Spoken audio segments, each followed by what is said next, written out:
Story begins with a monologue explaining how monsters known as players came into existence and managed to merge with society. Kanzaki, a man who works in an underground laboratory, absconds with a baby sleeping in a capsule while an old man named Mitsugai tries to stop him. However, Kanzaki successfully escapes into the shadows. 10 years later, a couple is seen walking down the street. The woman expresses her fear of a serial killer and suggests going home. Despite her concerns, the man downplays the severity of the situation and even mentions that witnessing a serial killing would be thrilling. Unbeknownst to them, the aforementioned serial killer passes by taking the life of the man unnoticed and leaving the woman screaming in terror. Investigators arrive at the scene, and one of them wonders how such an event could occur in broad daylight. Mysterious men pass by in a black car. An elderly man sitting in the black car mentions his need to find a child, prompting one of the investigators to question whether the child is still alive. The man grins and claims to be an immortal devil. The scene shifts to the grown-up baby named Jin, who is preparing to leave. His grandfather Kanzaki stops him, insisting that he forgot something and hands him his cell phone. Encountering a woman named Akemi in distress, Jin comes to her aid, defeating a group of attackers for 10,000 yen. His friends, Kuga and Kenoa, arrive, with Kuga pulling Jin away, asserting that justice doesn't require rewards. Jin reveals a mark on his hand called the Angel's Ring but instructs his friends to keep it a secret. Meanwhile, a mysterious man named Seiji strikes a deal with the same player who had previously killed a man. Jin encounters Akemi again, receives his payment of 10,000 yen and returns home to discover everyone dead. Perplexed by the situation, he attempts to seek medical help for his deceased grandfather Kanzaki, but is denied by a doctor. Consequently, he ends up going to Akemi, who takes him in as Kanzaki had passed away in the hospital. On the other hand, Akemi brings Jin to her home and they share a bath. Jin inquires about death and Akemi responds that he wishes to reunite with his grandfather, breaking down in tears. The following day, they go shopping but are attacked by the same player. Akemi tries to shield Jin but is injured in the process. This infuriates Jin, leading him to activate his Z powers. He defeats the player with a single blow but loses consciousness in the process. He awakens in a hospital with an investigator by his side, who imparts words of advice. Jin asks about the meaning of hope. The investigator takes Jin to Akemi's room and explains that she represents his hope, resulting in an embrace between them. Several years later, Seiji is shown conversing with another rampaging player possessing fire abilities. Meanwhile, a fight breaks out between two homeless individuals go down. Kenoa, who is distributing food with her mother, tries to stop the fight. Just when she is about to get attacked, a teenager steps in and stops the fight. The teenager turned out to be none other than Jin himself. He walks away and goes to Akemi, who is now working in a stall in the underground laboratory. Mitsugai is working to create another Z like Jin, but fails to do so even with Kanzaki data. In a party arranged by Amani Corporation, the adult Kuga makes a statement to become an ally of justice like Alphas, who is a superhero in an anime. He goes out and joins his crew to locate the arsonist. Meanwhile, Jin walks out from home because of itching in his senses. He discovers the arsonist in a building and fights with him. The arsonist gives Jin a hard time. Meanwhile, Kuga reaches the building with his crew. He meets with Jin and uses his fire extinguishing spray on the surrounding fire. They discovered a family stuck in the building. Jin throws the family with the bed down to save them. Kuga escapes the scene and unintentionally gains the credit for saving the family. Jin struggles against the arsonist and ends up activating his Z powers. He transforms into a monster and kills him with one punch. Jin escapes the building and falls unconscious. Kenoa takes him to the hospital where her grandfather Mitsugai identifies him as the child taken by Kanzaki. Jin wakes up and finds his foster mother held by a player. Jin transforms, enraged to save his mother, while Mitsugai and other scientists keep track of his transformation from outside. He kills the other player with a single punch. As usual, for the first time in his life, Jin witnesses his Z form. In a rage, he breaks the glass of the laboratory. He is shocked to find that his mother has turned into a player, so he must kill her, as Z form cannot stand a berserk living player in the surroundings. The armed men of Mitsugai shoot his mother. As he fails to kill her, Jin breaks into tears while returning to his human form. Mitsugai gives him a dose of medicine and takes him to an abandoned underground facility. He explains to him that they made him and Kanzaki was his father. Mitsugai develops some monsters to make money, but these monsters developed intelligence and broke out into human society to atone for his sin. They made a powerful monster with the power of Ring of Exposure that can reveal a monster disguise in human flesh. And that monster is none other than Jin Kanzaki. Just when they are leaving, the ring of exposure on the wall begins to resonate with the ring on the left arm of Jin, indicating they are connected. Mitsugai takes him to the stall where Akemi is working perfectly fine.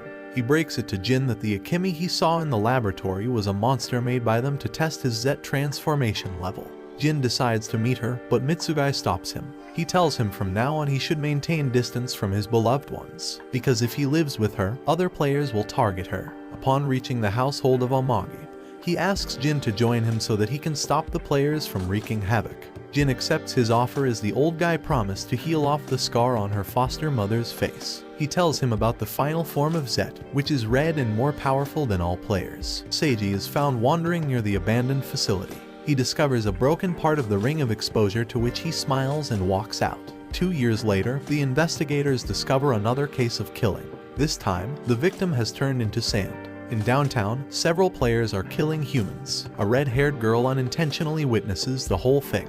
She leaves her case and runs for her life. The player keeps on searching for her. The girl hides in a small house, while the men from Amagi Corporation watch the whole thing. From cameras, we see a flashback where Mitsugai conducts various tests on Jin to transform him into Zet, but all in vain.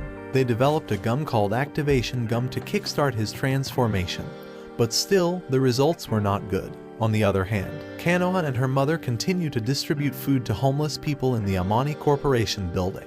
The teammates of Kuga imprison him with new gadgets capable of helping in various situations. On his way back, the secretary of his father encourages him to continue his work of justice. He tells him about his secret project of creating a powerful suit with the military technology of the company for him to continue his work for justice. Kanola comes across Jin again. She tries to talk to him, but he tells her to stay away from him. After coming home, Jin finds the red-haired girl hiding in his house. He tells her to get out, but she explains about the dangerous man outside looking for her.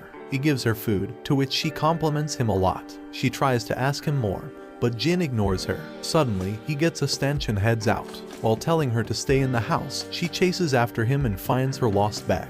As she grabs her bag, the man from before appears behind her and holds her down. She tries to fight back, but all in vain. Jin intervenes and demands 10,000 yen for saving her, to which she happily agrees. The man attacks him, but he brilliantly counters and attacks him. The man reverts to his original player form, and Jin ends up taking the activation gum. Despite activating some power, the man beats him up. The subordinates of Mitsugai shoot the captured girl with a sleeping drug. As the player drives Jin to death, he miraculously transforms into White Zet, a new form, and kills him. Mitsugai is thrilled to see this transformation of Zet. However, things are not normal yet because the player's main body has escaped. The man, dressed in a white suit known as Sweeper, kills the player's main body because of a violation of their rules. The man belongs to Eval, an organization consisting of elite players. Jin reverts to his human form and takes the girl home.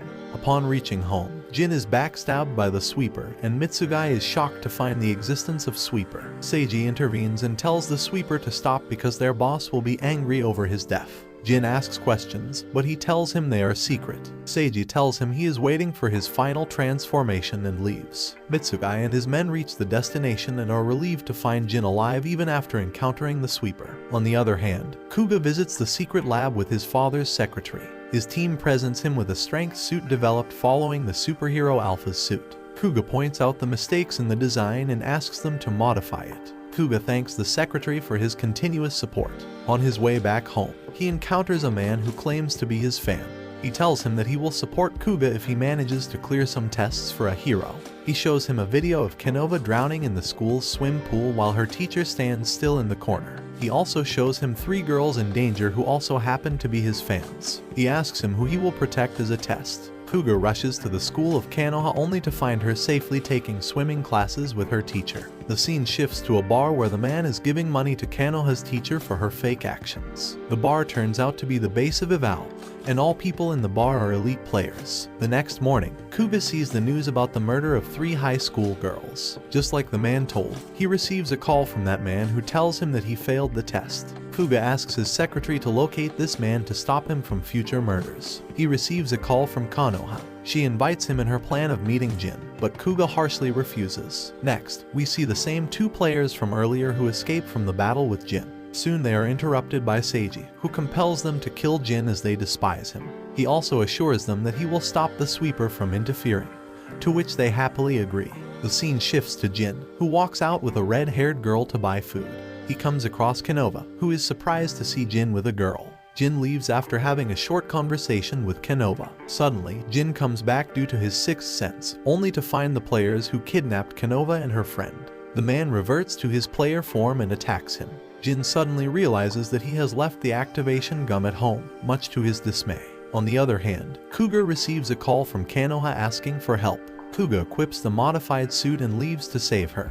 Jin sustained heavy damage during his fight with the player as he couldn't transform. Mitsugai and his team continue to track his stats for Z transformation. Jin gathers his strength and lands a solid punch on the player, but he turns out unharmed from the smoke. The other player tortures Kanoha to the point she ends up wetting herself. Jin leaves to save Kanoha. After dealing some damage to the player, Jin enters an abandoned building and saves Kanoha. But the hiding player attacks him and pierces his weapon like sharp limb through him. Just when things are looking very grim, Kuga makes an appearance in Alpha's suit and kills the player with his beam gun. He experiences another challenging choice, as his helicarrier can lift up only 2 people while there are 3 injured people, including Jin. He carries Canova and her friend to the helicarrier and sends them off. Upon constant pressure from Jin, Kuga explains to him that he has become Alphas to serve justice. Jin leaves to kill the remaining player. However, he struggles to stand because of severe injuries. The homeless guys gather to fight the player. Kuga steps in to save them. On the other hand, Seiji makes an appearance and throws Jin into a room. He breaks it to him that he knows all about him and how he's trying to transform into Zet by damaging. Seiji takes out a stake made from the fragments of the ring of exposure taken from the abandoned facility. He engraves the stake in the chest of Jin, making him scream in endless pain. Soon after, a spark of energy emerges and Jin's ring on his left hand begins to glow, transforming him into Zet first. His body turns black and white, which is an indication of the third form. But the transformation doesn't stop there. After a massive explosion, Zet achieves his final form, which is red and black in color. The impact of transformation destroys the whole building, and after the smoke clears, Zet's marvelous final form surfaces. Seiji is delighted to see him in his final stage. In his red form, Zet has a showdown with the player who boasts about raping and eating. Red-haired girl Tanaka Zet flashes his ring of exposure, making the player regress involuntarily. He's about to finish off the player, but gets interrupted by Seiji. Seiji urges Zet to kill the player. Seiji addresses the player and says that he only used him to trigger Zet's transformation. Maddened by the deceit, the player attacks, but Zet uses his razor-sharp limb to kill the player and his bud-like clones. As the workers of Amagni Corporation monitor Zet's transformation level, they are alarmed to see a continuous rise in the transformation process. Meanwhile, in the hospital, Kanoba's condition appears to be grim. Back at the battle scene, Zed is infuriated by Seiji's treachery to his own kind. He points the ring of exposure at him. Seiji confesses that the ring will not do him harm as he's different from other players. With that, he bids Jin farewell. In a bar, a bartender is informed about Zet's red form. He says to the informer that humans might discover their identity. The scientists monitor the drop in Alpha's ability levels as Alpha's is linked with Kuga's consciousness. The scientists praise Kuga for the bravado he showed while saving Canova. The affirmations seem to work as Kuga channels Alphas with confidence. As the player and Kuga are fighting, Zet makes an entry. Kuga is confused to see Zet there, since he's unaware that Zet is Jin. The player faces Zet and shames him for following human orders. Back at the hospital, Kano's friend gives a pendant adorned with a red stone to Yuko, Kano's mother, saying that they were making their way to return it back to Jin. Together, Zet and Kuga finish off the player. As Zet reverts back to his human form, Kuga cries at the sight of his childhood friend and praises Jin for fending off the monsters all alone. Jin rushes home to see Tanaka, naked but safe and sound. He hugs her and asks about her well-being. After securing Tanaka and finishing off the players, Jin and Kuga are praised by the locals for their bravery. Then two men in suits appear, informing the boys that Chairman Amagi awaits them. Mitsugai apologizes to his grandson for finding out the truth in such awful conditions. Kuga pleads with his grandfather to disclose the secrets regarding Jin and the players, while the men in suits take a brief account of Tanaka's experience in a hospital room, telling her she's good to go. The same man in the bar is conversing with Seiji, who asks him for permission to handle Jin. Outside Tanaka's hospital room, Kuga sees Jin and says he knows everything. He expresses his wish to join forces with Jin to fight the players. On the other hand, Jin doesn't share Kuga's enthusiasm. Taking out a drawing of Jin's red form, Kuba tells Jin that his final Zep form was inspired by an animation he calls Jin the Zetman. The two enter Tanaka's room, where they're bombarded by questions for the greater good. The boys deny knowing anything. As Jin's on his way to meet Tanaka, he's stopped by Mitsugai, who not only tells Jin to break up with Tanaka, but also to accompany him to the lab for some tests. Tanaka insists on coming with Jin, but is met with refusal that Jin tells her to return to her home. Tanaka says that she will wait for Jin, and the possibility of love brews between the two, which makes Tanaka disclose her first name as Hanako. From afar, Kanoha watches the couple with a broken heart. Jin is plugged with monitoring machines. Mitsugai tells Kuga that Zet was the byproduct of NET, an experiment on making non-human species. After the tests are concluded, Kuga asks Jin about his opinion on Zet, as he believes that people around him are using him.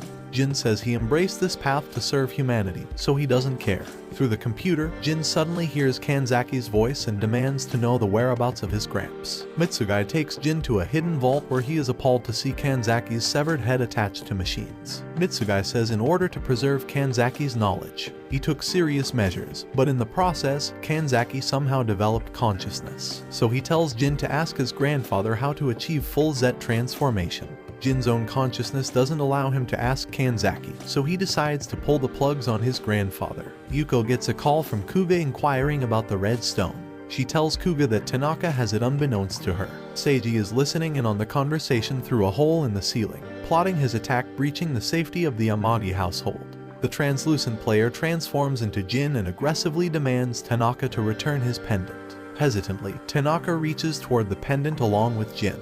The members of Amagi Corporation make an urgent entrance at the Amagi house. They are greeted with two lookalikes of Jin with swords in their hands. One of the lookalikes addresses Jin as a brother, telling him that they were created from his blood. Mitsugai exclaims that it's impossible, but is cut by Dr. Sajida, who tells him that since Jin is still incomplete, clones can be created. One of the clones attacks Mitsugai, but Sajida jumps to protect him, making the sword pierce through his body. The clone makes a second attempt at Mitsugai, but Sajida jumps in again, this time taking the sword in his shoulder. The fight ends when Jin activates his transformation. He brings the Ring of Exposure to play, making the clones disintegrate. Kuga rushes to ask Tanaka about the pendant. Meanwhile, Sajida mutters his last words, expressing his wish to see Zet's complete form. Gyro holds the pendant in his hand while talking to Seiji on call, grinning as the Amagi house goes up in flames. Meanwhile, Hanako is leaving her parents' house despite her mother's pleas. As she's on the road, she falls due to agonizing pain in her head. On a safe base, Kanoha is terrified and demands answers from the scientists and her mother, who try to console her by giving her the same excuse of not knowing. Jin is making his way home when he is greeted by the bartender who seems to know about Zet. Angrily, he questions the man if he works for Seiji. Making the man chuckle, he discloses his identity as the Master of Avowal. Jin takes on a fighting stance but notices the sweeper's presence behind him.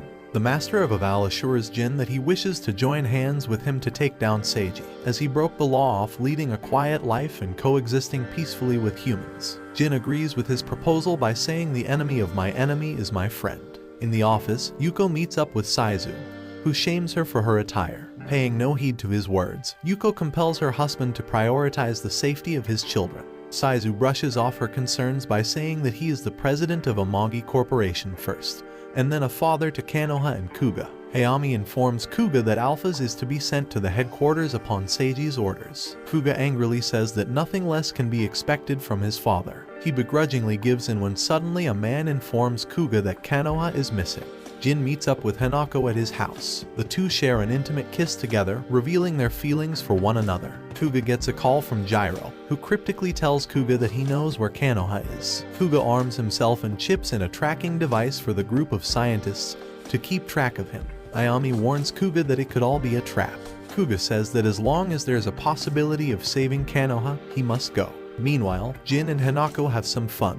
Jin tells her about how he made money by saving people to buy a house. Hanako says that she hasn't paid Jin for the time he saved her. Jin affectionately says that she doesn't need to as she's family. The blissful moment is cut short by Kuga's call informing Jin about Kanoha's disappearance. Meanwhile, Kuga meets up with Gyro. Together, the two drive off in a car when suddenly Gyro drugs him, making the tracking device go off the radar. Jin promises Hanako that when he returns, he'll disclose all his secrets to her. Kuga wakes up in a room with an earpiece attached to him. Gyro toys with him, saying that if he wishes to find Konoha, he must first find Gyro. He enters a room filled with girls that are delighted to see him. Gyro questions Kuga about who he will save, Konoha or the girls outside. Kuga gets in a fighting stance to take on the Hammerman. Meanwhile, Seiji appears on live television to disclose the existence of a vault. He lets the players loose on humans as verification for his words. As Kuga takes on the Hammerman, he starts to enjoy the fight. He finally puts an end to the Hammerman. Kuga asks Gyro to release the girls, and he does so by shooting a laser beam to slash open the girls, making them disappear from this world itself. Meo appears beside Kuga and says that she knows where Gyro is. Despite being skeptical, Kuga goes with her still on air. Seiji outs the involvement of the Amagas in creating the players, by revealing that players were simply made for sick pleasure. Jin saves the humans from Seiji's players, but the humans around him scowl and scrutinize him. They dump him, a monster, upon seeing him in his Z form. Luckily, he's saved by the detective. Gyro and Cuba have a face-off. Gyro mocks Cuba's sense of justice and reveals his hatred for Amati Corp, especially Saizu, as he left Gyro and his son Ikaru to die in the lab where the players were created. In order to survive, he merged himself and Ikaru with a player. Gyro proceeds to say that he aligned himself with Seiji to take down the Amatis. Hayami steps out from the shadows, and Kuga is flabbergasted to find Hayami conspiring with Seiji to rule over the Amani Corporation. Ikaru also unveils his ability to control people by bugging them. Meanwhile, Saizu holds a press conference with Mamoru to defend the name of Amagi. Unbeknownst to him, Mamoru is bugged by Ikaru. In the middle of the press, Mamoru acts out and says that everything Seiji said was true and then shoots himself. Hayami says that he will make Kuga a hero for the world after he kills his father. In a fit of rage, Kuga uses his gun to land a triple kill on Gyro. Hayami and Ikaru Mayu come out of her bug state now that Ikaru is dead, and together the two step out of the building, where they're greeted by the scientists. Kuba dons the Alpha's suit, ready to fight. Meanwhile, Seiji launches an assault on Saizu. Despite having a backup, Saizu is overwhelmed by the players. Jin makes an entrance in his Z form, but is quickly overpowered by Seiji, who says he will help Jin achieve his full transformation. Disengaging the limits on Alphas, Kuga takes flight to defeat Seiji. Meanwhile, Seiji pierces Jin with his mere fingers, making him double in pain. If Jin wishes to save humanity, he must stab himself with the stake made out of red stone to achieve complete transformation. Seiji, about to impale Jin with the red stake, is interrupted by Kuga. Jin tells Kuga to get the stake from Seiji. Saizu orders Kuga to kill Jin, but to his dismay, Kuga points his gun at his father, calling him the root of all evil. Saizu orders his soldiers to finish off his son. Jin tries to stop Kuga, but his appeals are unheard. Yuko jumps to save Saizu, but all in vain as the bullet goes past her, injuring Yuko and killing Saizu. Seiji beckons Jin to stab himself so he can eviscerate humanity. Kuga urges Jin not to do so, as he believes that the red stake is stained with evil. Jin goes ahead and impales himself anyways, when Seiji uses Hanako as bait. Lo and behold, Jin finally achieves his mighty transformation, giving him the appearance of no less than a titan with red and black skin. Jin's ring of exposure gleams, tormenting the crowd of people with headaches. Just then, Hanako transforms into a player. Seiji, now in his monster's form, informs Jin that the ring of exposure causes the players to regress, ensuring that they never revert back to their human forms. Jin is in disbelief to see Hanako as a player. Kano is watching everything unfold, with the detective by her side. The detective notes that Hanako is the sand monster that turned humans into sand. Kuga valiantly battles the players, while Seiji reveals that Hanako was a trap for Jin. He taunts Jin for the dreams he shared with Hanako. Jin gets a flashback of all the people that touched his life. He calls Seiji a liar and staggers to attack him. Seiji taunts Jin to kill Hanako, as he was made to be the harbinger of death for the players. With Kuga's wicked sense of justice running loose, he uses his sword to finish off Hanako. Seiji mockingly thanks Kuga for bringing a callous Jin to the surface. Traumatized by Hanako's loss, Jin marches towards Seiji, who beckons him to finish Kuga as he's the real enemy. Jabbing his hand inside Seiji's chest, Jin takes out his heart and crushes it, sending Seiji to his demise. On the sidelines, the detective and Konoha watch Kuga unravel into madness. He retorts that Jin is no longer a hero, and as long as the ring of exposure exists, humanity will be a threat, so Jin must perish. Jin says he doesn't give a damn, making Kuga point his gun at him. The sound of a bullet rings in the air. 3 years later, Alphas is making headlines as a hero who saves people from the players that quench their bloodlust by preying on them. In his day job, Kuga works as the president of the Amagi Corporation. Mayo greets Kuga lovingly, and they talk about the event that took place 3 years ago. The flashback picks up from the fight between Cuba and Jin as Kuga pulls the trigger. Jin appears behind him with the speed of light. Cuba tumbles back as Jin unleashes the might of Zet's charisma, gaining a tail and bat-like wings in the process. The surge of power emitting out of Jin is felt by the leader of Eval in his bar, and by the sweeper. Jin is about to kill Kuga, but his merciful nature gets the best of him. He tells Kuga to keep his head up and disappears into the night. As Kuga is about to go after Jin, he is stopped by Kanoa, who tells him to fall back. Mitsugai also makes an appearance, and tells Kuga to let Jin go as Kanzaki's upbringing has made Jin compassionate towards humankind. The flashback ends, and we see Jin fighting off the players from the shadows without any care for titles and praises from the world. Unlike Kuga, like this video and subscribe to Annie Summary for more anime recap.